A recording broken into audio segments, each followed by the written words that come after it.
até nos momentos mais difíceis, eu sempre fiz questão de ser otimista, né? Tô falando para vocês desde o primeiro dia, né, quando esse assunto ganhou força aqui no Brasil, que nós vamos conseguir, não é a primeira crise que o Brasil enfrenta. Acham que é a pior crise, eu tenho minhas dúvidas, para mim vai ser mais uma crise para o Brasil, não vai ser a pior, né? Teve uma queda grande na Bolsa de Valores aqui de São Paulo, mas também porque nos últimos tempos, com a queda da taxa de juros, mais brasileiros tiveram de arriscar para ganhar dinheiro. Então, se mais brasileiros precisam arriscar, né, no mercado para tentar ganhar algum rendimento por mês, porque na renda fixa corria risco até, não sei se chegou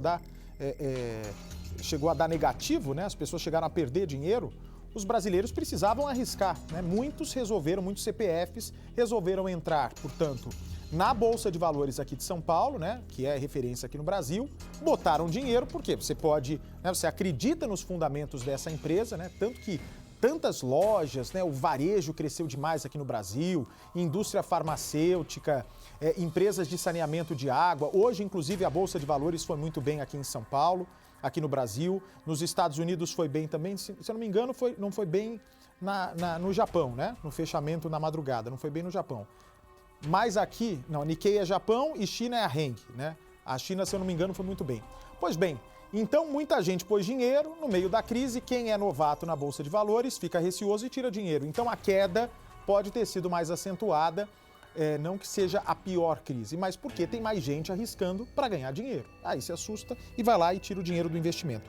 Só que aqui em São Paulo, vocês vão ver hoje, com todos os detalhes, no programa que nós vamos apresentar às 10h30 da noite, os pacientes que foram tratados com cloroquina aqui em São Paulo, ok? Foram tratados com cloroquina aqui em São Paulo, são 4 na UTI. Olha só que notícia boa, gente. Olha como a gente tem que propagar notícias positivas. Porque o brasileiro vai sair dessa, nós vamos enfrentar. E 4 pacientes tratados com cloroquina na UTI receberam alta. Ou seja, quando você tem uma tomografia, né? O paciente chega, se tem os sintomas, automaticamente se faz uma tomografia, que é o exame considerado ouro, para que o médico veja a condição do pulmão. E quando tem o coronavírus, se percebe uma espécie de vidro fosco. Imagina um vidro fosco, né? O vidro sem estar fosco seria o pulmão limpinho. O vidro fosco seria o pulmão sujo com o coronavírus, criando essas lesões. Fica uma imagem mesmo assustadora, né? Do antes e depois desse pulmão. Pois bem, quanto mais lesões o pulmão tem, maior a chance da pessoa ter uma insuficiência respiratória. E com insuficiência respiratória, você sabe que a pessoa precisa de um apoio de oxigênio. Por isso aquele vídeo gravado num hospital lá de Portugal, num hospital português, feito por um jornalista que eu infelizmente não me recordo o nome, muitas pessoas se assustaram com aqueles capacetes, né? Eles acabam colocando capacete para que o oxigênio seja melhor aproveitado pelas pessoas. Mas na maioria dos casos, quase na maioria absoluta dos casos, pelo menos em ambiente de unidade de terapia intensiva, é preciso que esses pacientes sejam intubados. Porque dessa maneira, intubados, eles têm o apoio da respiração, né? O pulmão, mesmo comprometido com o coronavírus, o pulmão, mesmo com as lesões, ele consegue ganhar força pelo movimento do diafragma com os respiradores artificiais. Por isso se preocupa tanto o coronavírus, né? As pessoas precisam se atentar ao coronavírus. Não é que é uma doença, né, que as comparações com gripe, as comparações com resfriado, as comparações com tuberculose e com outras doenças. O Brasil já tem um monte de doença e é verdade. A gente já sofre com dengue, a gente já sofre com sarampo, a gente sofre com gripe todos os anos, enfim. Qual que é o problema? Como é um vírus novo, o nosso corpo ainda não tem imunidade, né? Desconhece esse vírus, é um corpo estranho que entra, nós não temos essa imunidade e por isso muitas pessoas podem precisar simultaneamente dos hospitais. Essa é a preocupação. Os hospitais do mundo todo, não só aqui do Brasil, não conseguirem atender a essa demanda. Pois bem, com o pulmão comprometido, vai lá e se intuba a pessoa, né? Se intuba a pessoa. Ou então, em outros casos menos graves, se deixa só o suporte com aquele capacete para impedir que a infecção se prolifere dentro da UTI. Porque os próprios chineses perceberam, né? Quando estourou a epidemia lá em Wuhan, na China, que foi o primeiro lugar, na China, o epicentro naquele momento do coronavírus, os médicos colocavam um suporte de ventilação nos pacientes. E aquilo parecia ok. E realmente era ok. O suporte de ventilação, na grande maioria dos casos graves, é óbvio que mais de 80% das pessoas que têm ou vão ter coronavírus vão ter sintomas levíssimos, muitos nem sabem que têm. Aliás, se atentem à perda de olfato, perda de paladar, diarreia. Diarreia, inclusive, segundo os relatos dos pesquisadores chineses, tem sido um dos primeiros sintomas em muitos casos, por isso é importante ficar de olho. Então, na China, naquele momento, quando você tinha só o suporte de oxigênio, que é aquele que coloca no nariz, ou a máscara de oxigênio, parecia que estava tudo certo, parecia que a situação realmente estava sob controle. Mas depois, o que eles não contavam é a infecção que provocava dentro do ambiente hospitalar. Se resolvia o problema do paciente, mas o médico estava sendo contaminado, tanto que o descobridor do coronavírus, o primeiro médico que atendeu o paciente com coronavírus, ele morreu. Ele morreu, porque afinal de contas a contaminação era muito grande. Por isso, depois de um tempo, veio esse novo protocolo para, na maior parte dos casos graves, se entubar o paciente, porque isso impede com que a infecção se prolifere nas UTIs e nas unidades hospitalares. Eu quero conversar agora com o Dr. Jian Gorenchain, que vai estar comigo, inclusive, e também com o Celso Russomano no programa de hoje, 10h30 da noite. Ô, doutor, boa tarde, nós temos 4 pacientes tratados com cloroquina aqui em São Paulo, que, graças a Deus, receberam alta da UTI. Portanto, é um termômetro. Eu sei que muitas pesquisas ainda precisam ser feitas, mas é um termômetro importante. Outros 12 teriam recebido alta e foram tratados com cloroquina. A que ponto nós estamos no andamento dessa pesquisa para saber se realmente esse medicamento que trata paciente com lúpus e com outras doenças, se ele vai ser o grande aliado e até o possível curador desse vírus que tem assustado tanta gente? Boa noite. Boa noite, Bate. É um prazer poder estar com você aqui no programa. É interessante que os trabalhos que foram feitos fora do país mostravam, apesar de um número pequeno de casos, eram 40 casos, mas a evolução desses pacientes foi muito boa, eles foram realmente curados com sucesso. Por isso, a rápida necessidade de se instituir, através dos protocolos de estudo em cada hospital que assume a linha de frente desses pacientes graves. Esses protocolos eles visam garantir a segurança da introdução da medicação, com consentimento da família, garantindo que o uso da medicação não vá agravar a condição clínica dele. E é exatamente isso que os protocolos dos hospitais têm feito, e nós temos, como você mesmo falou, casos e relatos de um ou outro hospital de melhora clínica importante.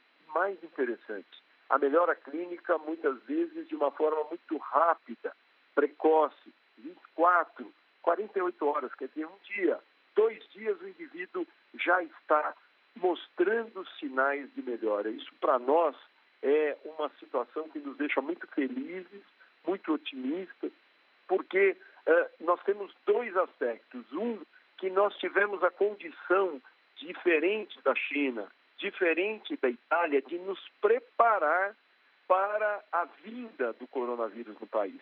Por isso que os leitos de UTI têm sido preparados, os ventiladores, os respiradores que levam oxigênio para o pulmão daqueles que tenham desconforto respiratório, sim, que vão estar próximos das pessoas, mas ao mesmo tempo a perspectiva de ter medicação. Então eu não tenho dúvida, e eu hoje falo muito mais como pessoa do que médico, mas ao mesmo tempo as duas coisas se misturam, que eu estou muito otimista, tanto para a medicação quanto para as medidas que têm sido tomadas no nosso país frente ao coronavírus, e eu tenho certeza que o impacto da doença aqui no nosso país vai ser muito menor do que ela deixou de rastro em muitos outros países.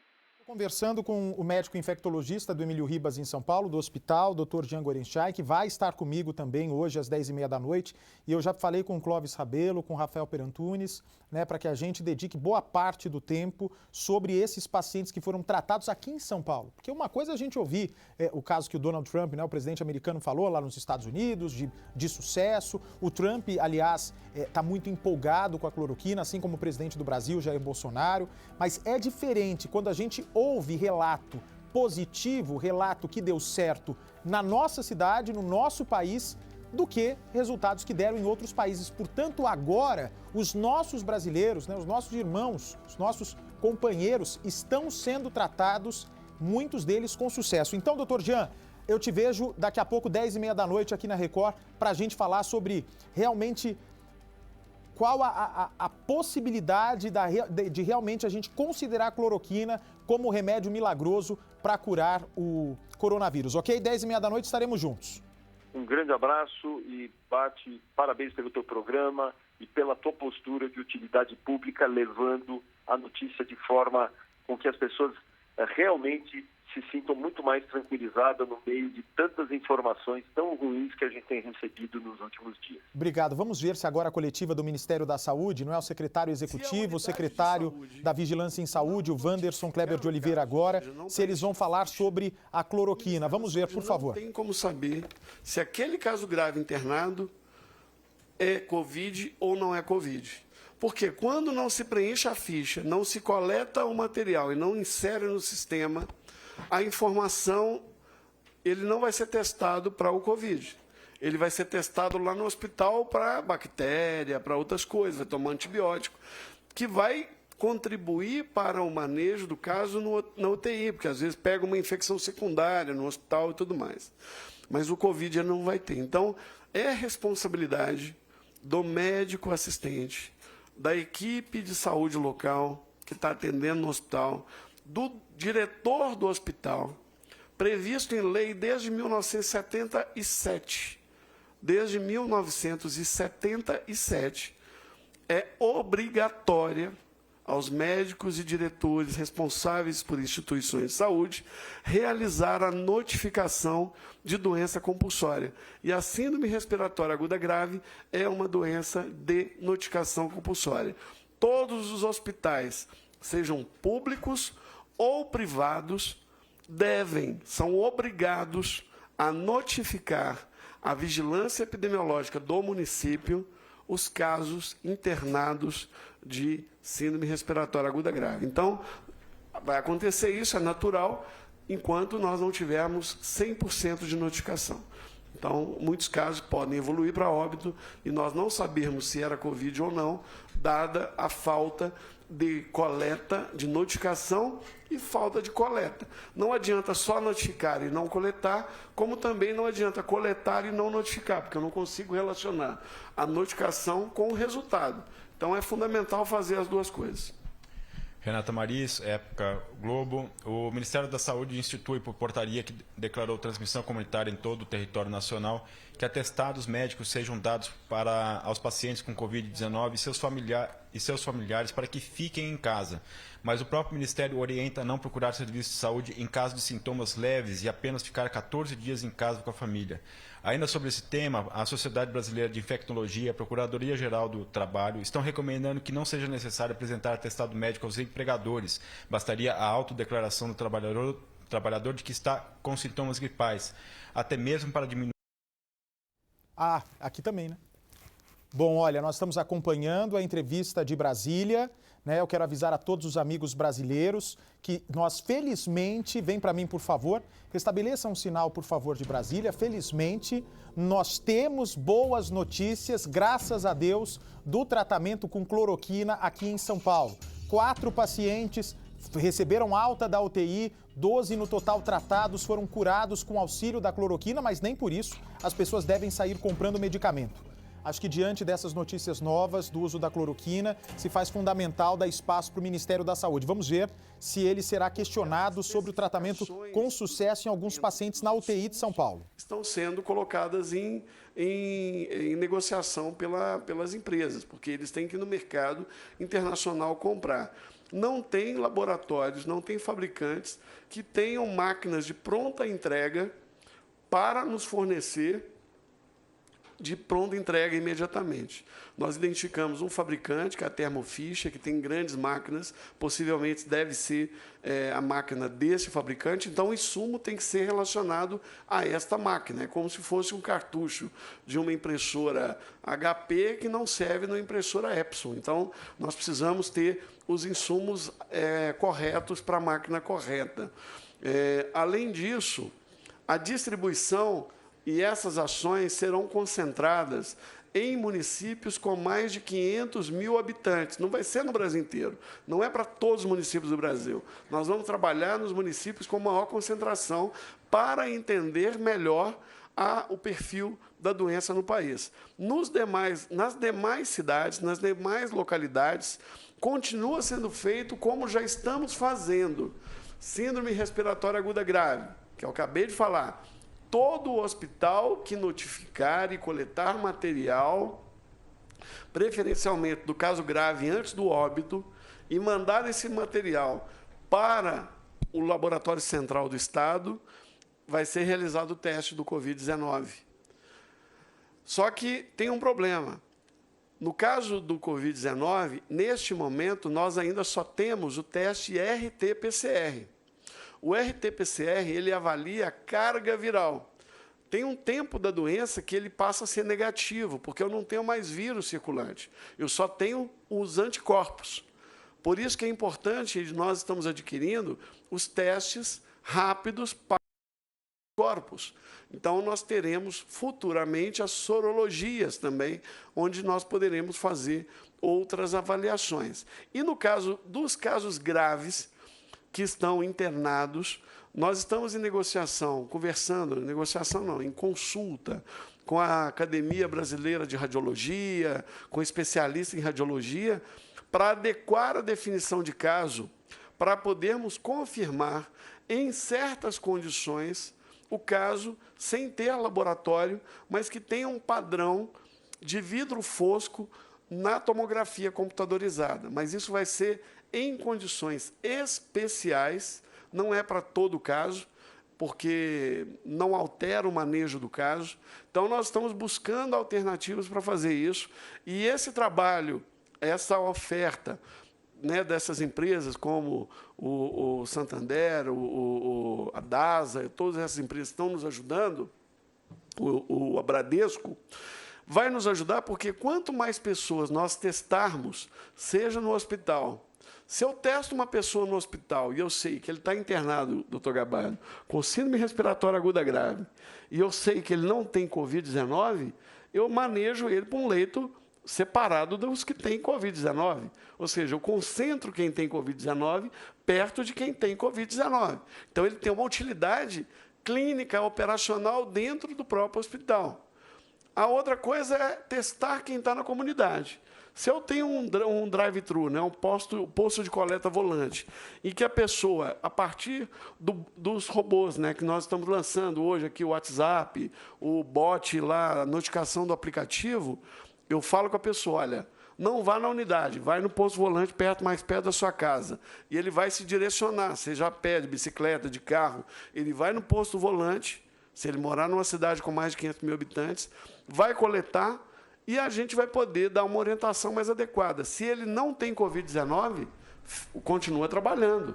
Então, a gente está buscando alternativas, soluções, para podermos colocar a sociedade de volta na rua o mais veloz possível. Esse é o objetivo. Natália André, CNN Brasil, o Ministério já tem orçamento indo à entrevista coletiva, quase 23 milhões de testes. Agora, não é, num dia importante para o Brasil, quando há muito sucesso no tratamento com cloroquina aqui em São Paulo. 4 pacientes receberam alta de UTI. Vamos ouvir. O que falta é insumo, o que falta é o fornecedor. Não tem um fornecedor no mundo. Gente, Estados Unidos está comprando tudo que tem, Europa está comprando tudo que tem, Ásia está comprando tudo que tem, ainda tem a África comprando o que pode. Então, assim, é uma competição enorme, enorme, enorme. Então, nós temos recursos para a compra de todos os testes necessários. Possivelmente, a gente vai ter que comprar muito mais do que esses 23 milhões. Temos que comprar muito mais. Mas tem que considerar que aí dentro são muitas doações que são feitas pelas empresas que não vão onerar o orçamento do Ministério da Saúde. Distanciamento social, vou novamente fazer duas perguntas. Vocês estão acompanhando, né, todas as últimas notícias nesse dia que enche o coração, tira um pouco o som, por favor, que enche o coração do brasileiro de esperança, né? E exatamente nesse dia em que todos nós comemoramos esses dados positivos, esses dados importantes de que a cloroquina tem sido um aliado importante no tratamento aqui em São Paulo, não é em outro país, não. Nós estamos falando de pessoas em São Paulo com essa doença que estão sendo beneficiadas. Hoje, às 10h30 da noite, vamos tirar todas as dúvidas com pessoas que estão por dentro desses estudos bem-sucedidos aqui na capital. Segue a entrevista do Ministério da Saúde com as últimas informações sobre a pandemia. Vou fazer duas perguntas. André Borges, Estadão. Ontem, o ministro Mandetta e Ontem, ministro Mandetta, o senhor criticou a decisão dos estados de terem adotado quarentenas radicais e defendeu a revisão dessas medidas. Hoje, o governo de São Paulo anuncia que não só mantém a quarentena, como cogita aumentar ainda mais as restrições. Qual é a avaliação do senhor sobre isso? Renato, eu quero responder separado essa da anterior. Até então, as secretarias estaduais de saúde vinham conversando com o Ministério da Saúde, combinando os próximos passos e as decisões que são tomadas nesse sentido. Se o Estado de São Paulo resolver, a partir de agora, tomar as decisões independente do Ministério da Saúde, nós vamos recomendar que nas entrevistas coletivas em São Paulo não digam que estão tomando medidas em acordo com o Ministério da Saúde, porque elas não estão em acordo com o Ministério da Saúde. Então, as medidas mais drásticas que São Paulo vai fazer, ela deve assumir que está fazendo mesmo não tendo e não havendo concordância ou não tendo sido discutido pelo Ministério da Saúde. André de Souza, ao Globo, em sua conta do Twitter, o Ministério da Saúde informou no dia 21 de março, abre aspas, quem tem mais de 60 anos deve ficar em casa, mesmo sem sintomas. Os demais evitem circulação nas ruas, proteja você e sua família. Fecha aspas. No mesmo dia, postou, abre aspas, a recomendação do Ministério da Saúde é que as pessoas que vivem em zonas rurais não saiam. Celso Russomano tendo de chamar a polícia, máscara utilizada para proteção do coronavírus sendo cobrada 80 vezes mais cara daqui a pouco. Prevenir as pessoas que você ama do coronavírus. Evite ao máximo sair de casa, fecha aspas. Essas continuam sendo as orientações do Ministério da Saúde? Pergunta muito importante sobre orientação para as pessoas maiores de 60 anos. Hoje à noite, inclusive, vamos falar muito sobre a vacinação da gripe. De novo, porque a pergunta é longa, né? Afinal de contas, o idoso, mesmo correndo o risco de ter sintomas após a vacina da gripe, né, ter reação, aí vai ficar em dúvida, é coronavírus? Vem para mim, por favor. Né? Imaginem só, pode deixar aqui a coletiva. O idoso, né, precisa tomar vacina da gripe. Só que depois da vacina pode ter uma reação, o que é normal em alguns casos. Mas você vai ficar na cabeça, será que eu estou com coronavírus, gente? Então o que o médico diz? É para tomar ou não é para tomar nesse momento? Vamos ouvir. 23 de março reforçou, abre aspas. Neste momento é muito importante evitar aglomerações para se prevenir e prevenir as pessoas que você ama do coronavírus.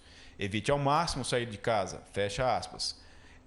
Essas continuam sendo as orientações do Ministério da Saúde? Sim, continuam sendo as recomendações. Tá? Agora, tem que entender bem o que significa aquela última frase, que eu acho que esse é o motivo dessa pergunta. Todas as demais estão ok. Quando a gente disse isso, evite ao máximo sair de casa, evitar as aglomerações. Esse era o sentido da nossa frase ao não recomendar sair de casa. Para os idosos, não, os idosos devem permanecer em casa. Os pacientes sintomáticos, sim, devem permanecer em casa.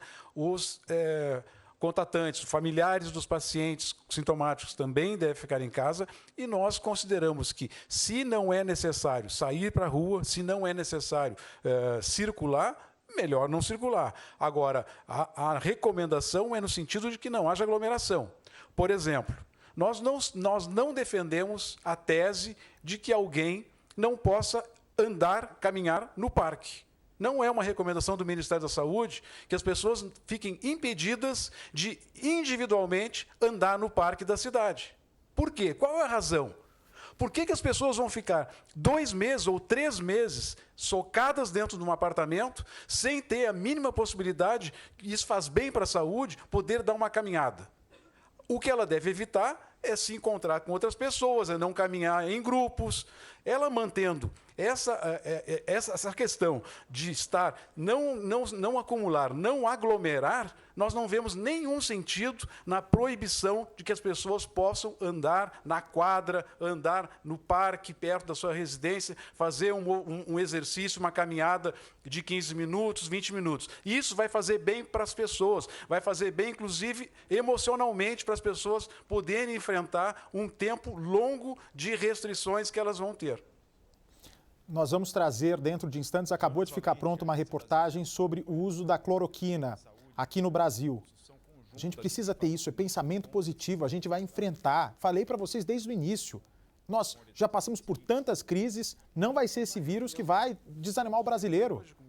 Estamos perto. Da Saúde, com participação também dos representantes do Conselho Nacional de Secretários Municipais de Saúde, houve entendimento em todas as ações, foi discutido muito mais questões de logísticas e questões estratégicas. Quase não se conversou sobre essas recomendações sobre isolamento, isso não foi tema da reunião.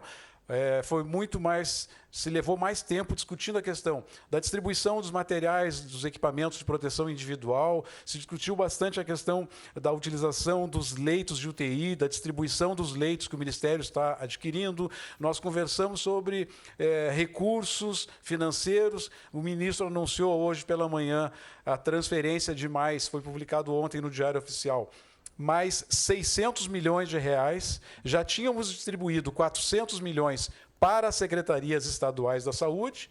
Ontem publicamos uma portaria colocando 600 milhões de reais para os municípios. A nossa intenção, a intenção do Ministério da Saúde, é que esses 600 milhões de reais fosse exclusivamente para as secretarias municipais de saúde, para as prefeituras. Houve uma argumentação por parte dos secretários estaduais e com a concordância dos secretários municipais, que deveria se obedecer a alguns critérios. Tem secretarias que têm uma configuração diferente de outras. Eu vou dar 2 exemplos. Porto Alegre. Porto Alegre, o município é responsável por toda a atenção de média a alta complexidade. Todos os hospitais são vinculados ao município. O Estado não tem nenhuma ação dentro de Porto Alegre. Então, esse recurso não tem sentido que ele fique com o Estado, porque o Estado já recebeu anteriormente. Esse recurso deve prioritariamente ir para o município. Tem municípios na região norte do país em que os hospitais não estão sob gestão dos municípios, não estão sob gestão das prefeituras, eles estão sob gestão estadual. Nessas circunstâncias, há uma argumentação de que parte do recurso deveria ficar com o Estado, porque é ele que vai gastar com os municípios, é ele que vai gastar com a atenção que vai ser prestada. Então, deixamos a critério das secretarias estaduais e das secretarias municipais a repartição do recurso. Eles vão encaminhar para a gente e nós vamos agora publicar o valor exato de cada município e de cada estado. Mas a reunião foi muito boa, discutimos muito, mas chegamos sempre nos consensos que são necessários aí nesse nosso fórum de discussão. Rafael Bittencourt. Muito bem, olha, nós estamos acompanhando a entrevista coletiva do Ministério da Saúde, que traz as últimas informações sobre o avanço do coronavírus aqui no Brasil. Isolamento vertical, onde uma pessoa da casa sai para trabalhar e deixa o idoso em casa? E qual a recomendação de manejo de pessoas em situação de rua? Dividir com o Anderson aqui, eu vou falar sobre essa questão do manejo de pessoas em situação de rua, porque isso já foi comentado anteriormente. A nossa preocupação com o manejo das pessoas em situação de rua é que se evite a aglomeração dessas pessoas. Não é legal tirar essas pessoas que estão em ambientes na rua e colocá-los num ambiente fechado de forma concentrada, aglomerada, porque aí a transmissão vai ser muito grande.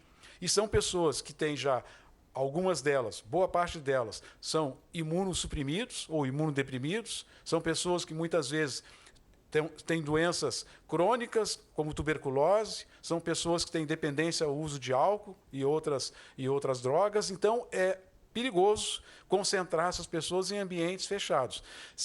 A recomendação de poder recolher da rua essas pessoas é ótima, desde que elas possam ser colocadas em ambientes com o mínimo de independência, com o maior espaço possível para que a convivência seja mais adequada. Sobre a questão de quem deve sair para trabalhar, vou deixar aí o idoso, deixar para o Anderson responder. Bem, nós vamos à reportagem do Celso Russomano primeiro e na sequência... Aliás, tem a reportagem da cloroquina já?